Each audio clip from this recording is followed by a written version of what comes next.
August 2023. Mercedes-AMG Petronas announces a 2-year contract extension for Lewis Hamilton, worth a reported $100 million per season. 5 months later, Hamilton announces he's leaving for Ferrari. Mercedes still pays the bill. By the time Andrea Kimi Antonelli takes Hamilton's seat in 2025, Mercedes has spent roughly $150 million on the driver position, with less than 5% going to the driver actually scoring points.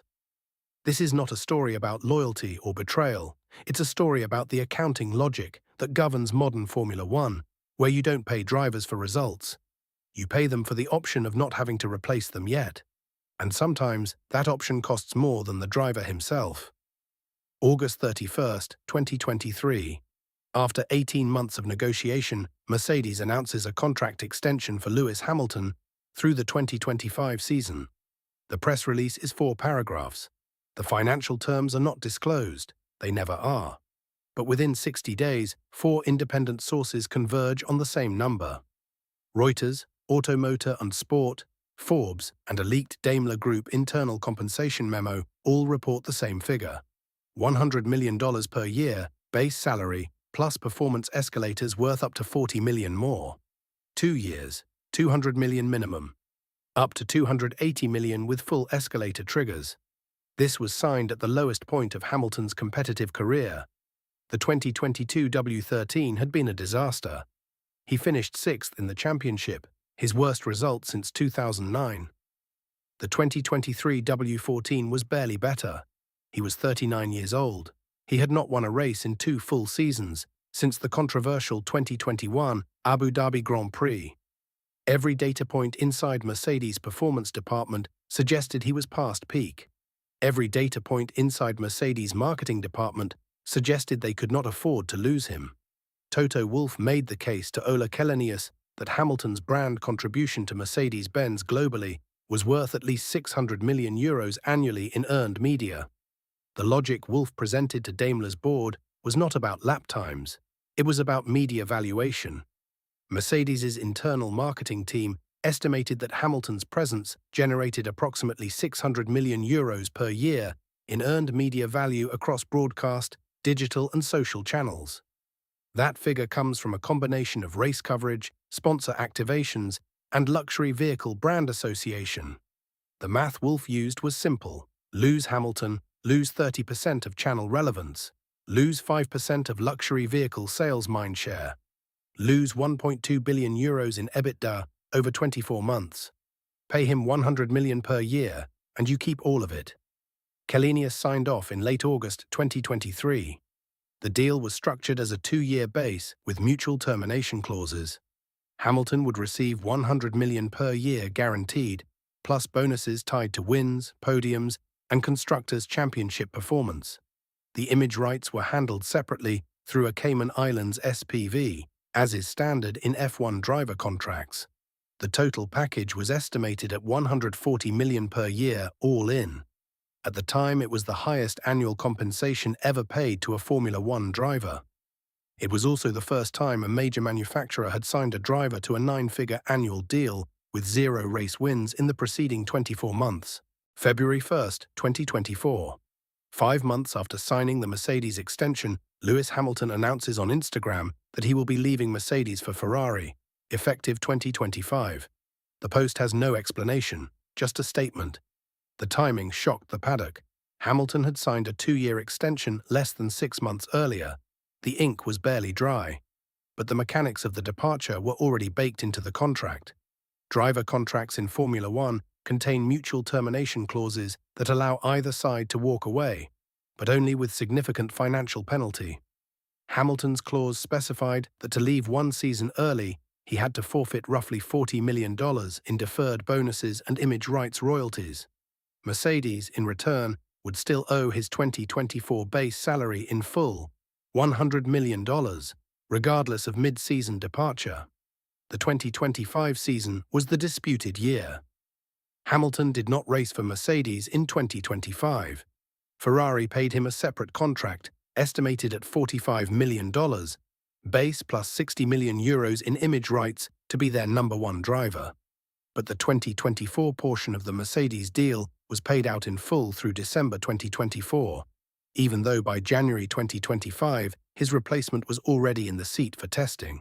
Andrea Kimi Antonelli, 18 years old. Mercedes signed him in September 2024 on a multi-year deal worth approximately $4 million total across 3 seasons, roughly $1.3 million per year. He replaced Hamilton in the 2025 season. The arithmetic Mercedes ended up paying looks like this.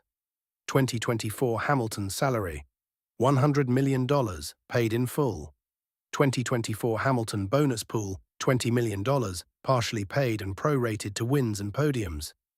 2025 buyout of remaining contract, approximately $30 million, lump sum settlement. Antonelli salary, 2025, roughly $1.5 million. Total spend on the driver position, 2024 through 2025.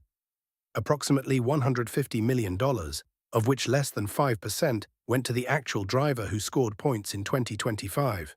Ferrari, meanwhile, paid Hamilton less per season, $45 million base, to actually race for them.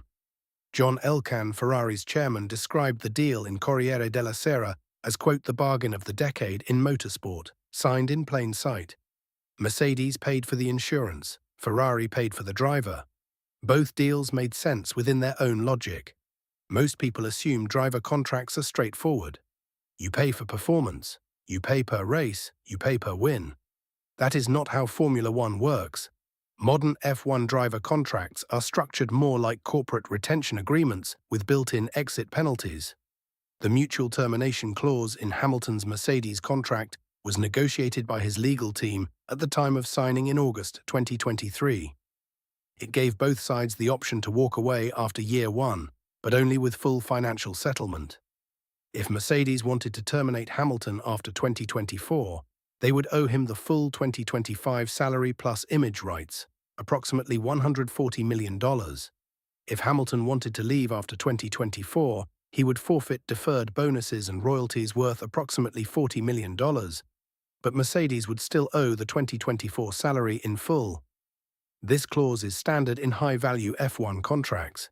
It exists because driver market timing is unpredictable. Teams need the option to exit if performance collapses. Drivers need the option to exit if a better seat opens. The cost of that optionality is embedded in the contract structure. In Hamilton's case, the cost was borne almost entirely by Mercedes. In modern Formula One, the driver is not the product. The driver is the distribution mechanism for the product. The product is brand access. Mercedes does not pay Lewis Hamilton $100 million per year to drive fast. They pay him to associate the Mercedes-Benz brand with success, precision, and aspiration in the minds of 200 million people who will never buy an F1 car but might buy an E-Class. Ferrari does not pay him $45 million to win races. They pay him to be the most famous athlete in Italy, wearing a Ferrari logo on global television every other Sunday. The financial model is closer to celebrity endorsement than professional sports compensation. The difference is that the endorsement happens to require the celebrity to perform an extremely dangerous and difficult task at 300 kilometers per hour. But the task is secondary. The media value is primary. This is why Mercedes was willing to pay Hamilton $100 million per year after 2 winless seasons. This is why Ferrari was willing to pay $45 million for a 40-year-old driver. This is why Mercedes still paid the full 2024 salary even after Hamilton announced his departure. The product was not the racing.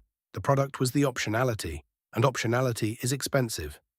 Mercedes spent $150 million on the driver position from 2024 through 2025. Less than 5% of that went to the driver who actually scored points. The rest went to Lewis Hamilton, who had already announced he was leaving. This is not inefficiency, it is the cost of insurance. In Formula One, you pay for the option of not having to replace your driver yet. You pay for the brand continuity. You pay for the media value. And if the option expires without being exercised, you still pay. Ferrari paid less than half that amount and got the actual driver. Both sides walked away thinking they won. That is what good negotiation looks like, if you want the full breakdown of how F1 driver contracts actually work, including the SPV structures, the image rights carve-outs, and the real cost of performance clauses, head over to the vault at ruhallorenz.gumroad.com. 6 months of contract breakdowns, financial filings, and the math behind the deals. No fluff, just the numbers. Link in the description.